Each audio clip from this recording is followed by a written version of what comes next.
અને રાસલીલાના શરૂઆતની અંદર ભગવાન વેદ વ્યાસે કૃષ્ણ પરમાત્માને કોઈ મનુષ્યવાચક શબ્દ નથી આપ્યો. બોલે આ લીલા છે એ કેવી છે? બોલે રાસલીલાના પહેલા અધ્યાયનો પહેલો શ્લોક જ એવું બતાવે કે આ લીલા કૃષ્ણએ નથી કરી, તો ભગવાન પિતારાત્રી સરદોત ફૂલ મલ્લિકા વીક્ષરંતુ મન ચક્રે જોગ માયા મુપાશ્રિત. યોગ માયા એટલે કે રાધાજીને સાથે લઈ અને લીલા કરે છે. કોણ? કૃષ્ણ નહીં, બોલે ભગવાન. ભગવાન અભિતારાત્રી. આ લીલા ભગવાનની લીલા છે. અને આખો દિવસ ગોપીઓને આજ આનંદનો પાર નથી. કોઈ ગોપી શણગાર સજે છે, કોઈ ગોપી વેલા રસોઈ બનાવે છે, કોઈ ગોપી ઘરે મહેમાન આવ્યા છે. કૃષ્ણ પરમાત્માની અંદર ચિત્ત લાગી ગયું છે કે ક્યારે રાત્રિ પડે અને ભગવાન કૃષ્ણની સાથે આજ શરદ પૂર્ણિમા છે, ક્યારે અમે રાસ લીલા રમીએ. કોઈ ગોપીના ઘરે મહેમાન આવ્યા અને કીધું શીરો બનાવજો, ખાંડ નાખવાના બદલે મીઠું પધરાવી દીધું. પણ ભગવાન કૃષ્ણની કૃપા એવી છે કે ભગવાને લીલા એવી કરી કે શીરો ખરેખર ખારો હતો પણ મહેમાનને મીઠો લાગ્યો. એ તો પોતે જમવા બેસી પછી ખબર પડે કે ઓહો આમાં મીઠું પધરાવી દીધું. આજ ગોપીઓ ભાન ભૂલી છે. કોઈ તૈયાર થાય અને કાજળ આંજે તો કાજળ આંખમાં આંજવાનું એને બદલે ગાલે આંજી દીધું છે. શું કામ? કૃષ્ણને મળવાની ઉતાવળ છે. ગાય દોહન માટે ગોપીઓ જાય છે. ગાય દોઈ લીધા પછી મન શ્રી કૃષ્ણની અંદર છે, ચિત્ત શ્રી કૃષ્ણની અંદર છે. વાછરડાને છોડવાને બદલે છોકરાઓને દવડાવવા લાગે છે. કોઈ ગોપી દધિમંથન કરવાના રવાયાના બદલે કોઈ ધોસરું લીધું છે. દરેક ગોપી ભાન ભૂલી છે. અને એવી રીતે ધીરે ધીરે ધીરે ધીરે સંધ્યા ઢળી. તમામ લોકોએ ભોજન પ્રસાદ આરોગન કર્યો છે, વાળું કર્યા છે. અને સાંજના સમયે શ્રી રાધિકા ભગવાન શ્રી કૃષ્ણચંદ્ર પરમાત્માને મળે છે. હા, અને બંને સાથે રહી ધીમે ધીમે ધીમે રાત્રિની શરૂઆત થવા લાગી. અને વૃંદાવન ક્ષેત્રના નિધિવનની અંદર ભગવાન શ્રી કૃષ્ણને યોગ માયા રાધિકા એવું કહે છે.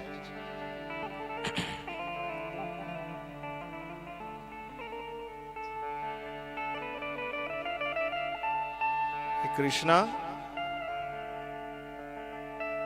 તે વચન આપ્યું છે અને વચન પ્રમાણે વ્રજની બધી જ ગોપિકાઓ તૈયાર થાય છે. અને આ મહારાષ્ટ્રની અંદર ખાલી ગોપિકા તૈયાર થઈ એવું નથી, ભગવાન ભોળિયો નાથે તૈયાર થયો હતો.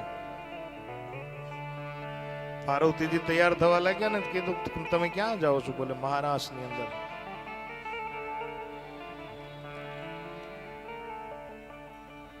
બોલે ક્યાં ખેલાય છે? બોલે વૃંદાવનના નિધિવનની અંદર ભગવાન શ્રી કૃષ્ણચંદ્ર પરમાત્મા બધી ગોપીઓની સાથે રાસ રમવા જશે અને હું ત્યાં જાઉં છું. ભગવાન ભોળાનાથને વળી પાછી ઈચ્છા થઈ કે એક વખત કાનુડો નાનો હતો, 4 દિવસનો હતો, ત્યારે દર્શન કર્યું. ફરી એક વખત જો મને દર્શન થઈ જાય તો મારું જીવન ધન્ય બની જાય. શિવજી મહારાજે લાલાયિત થઈને કીધું કે હે ઉમૈયા, હે અપર્ણા, હે પાર્વતી, મને લઈ જાઓ સાથે. ત્યારે કીધું કે મહારાજ, કૃષ્ણ સિવાય બીજો કોઈ પુરુષ આ મહારાષ્ટ્રની અંદર ન આવી શકે. અને તમે જો ભગવાન શ્રી કૃષ્ણ પ્રત્યેનો શિવજીનો ભાવ જો. પાર્વતીને કીધું કે શું બોલ્યા? બોલે કોઈ ના આવી શકે, પુરુષ સિવાય કોઈ ના આવી શકે. તમે પુરુષ છો અને તમે ના આવી શકો મહારાષ્ટ્રની. મહારાષ્ટ્રમાં આવવું હોય તો ગોપી બનવું પડે. ત્યારે આવી વાત કરી ત્યારે ભગવાન ભોળિયાનાથે કીધું તો પછી મન ગોપી બનાવી દે ને. ऐसा सजा दे मुझको कोई न जाने इस राज को, ऐसा सजा दे मुझको कोई न जाने इस राज सहेली है ये मोरी ऐसा बताना ब्रिज राज को सहेली है ये मेरी ऐसा बताना ब्रिज राज को મહાદેવે જીત પકડ્યા અને અંતે મહાદેવને ત્યાર કરવા પડ્યા પણ કેવા લગા ગજરા બાંધ કે સારી ઓ લગા ગજરા બાંધ કે સારી ચાલ ચલે મત વાલી ગોકુલ આ ગયે હો ગોકુલ આ ગયે એક બાર શ્રી ભોલે ભંડારી बन कर ब्रिज नारी गोकुल आ गए हो गोकुल आ गए भगवान कृष्ण ने महाराज માટે ભગવાન શિવ પણ આવ્યા અને આ કથાની તમને બધાને ખબર છે અને મહારાજ ખેલાણો અને મહારાજ જ્યારે શરૂ થયો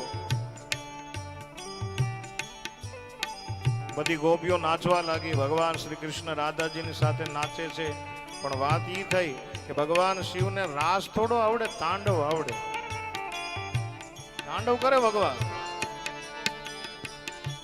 અને આઘરી વસ્તુ છે રાસ જેને આવડતો હોય ને આવડે બાકી ક્યાંક પગલા આડાવડા થઈ જાય તો બધી ગોપીઓ આમ અંદર જાય ભોળાનાથ બહાર નીકળી જાય બધી આમ પગની ઠેક લેતી લેતી આમ બધી બહાર નીકળે ભોળાનાથ અંદર વયા જાય રાધાજીને પૂછ્યું કે આ કોણ છે 5.5 ફૂટની ગોપી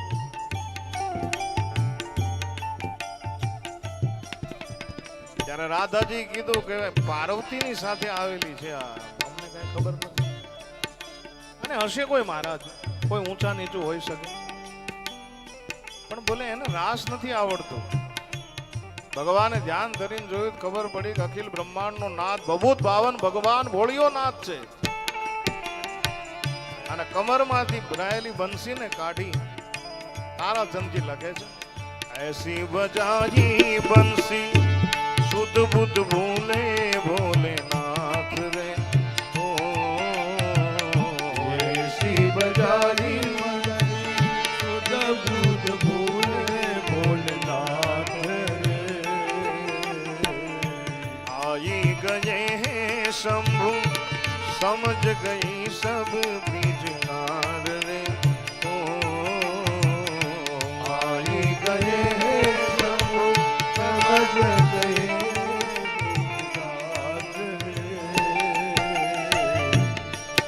अरे खिसक गई जब सर से सारी ओ खिसक गई जब सर से सारी मुस्कुराए बनवारी गोकुल में आ गए हो गोकुल में आ गए एक बार श्री भोले भंडारी बनकर ब्रिज नारी गोकुल में आ गए हो गोकुल में आ गए। આવી રીતે ભગવાન શિવજી પણ મહારાષ્ટ્રની અંદર જોડાણા છે બધી ગોપીઓ પણ રાહ જોઈ રહી છે અને એ જ સમયે કંદમના વૃક્ષની નીચે બેસી અને કમરમાંથી બાંસુરી કાઢી અને ભગવાને જ્યાં વેણુનો નાદ કર્યો અને ગોપીઓ નીકળી છે પોતાના ઘરેથી